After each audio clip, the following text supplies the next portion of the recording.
వాళ్ళు మన జీవితంలో అనేక రకాలుగా స్ట్రగుల్స్ ఫేస్ చేయాల్సి వస్తుంది.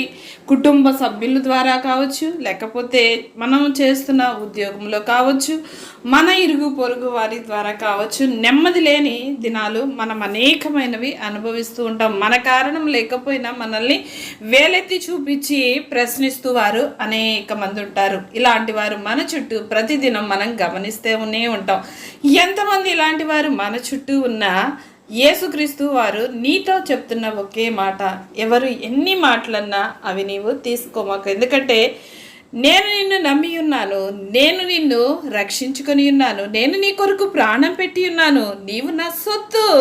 వేరొకరి గురించి ఆలోచించమాకు. నేను నీకు తోడై ఉన్నాను, నీ ప్రతి విషయంలో నేను నిన్ను ఆదరిస్తాను. ఒకని తల్లి వారిని ఆదరించినట్లుగా నేను నిన్ను ఆదరించి హక్కును చేర్చుకుంటాను. నేను నిన్ను ధైర్యపరుస్తా, తోడుగా ఉంటాను.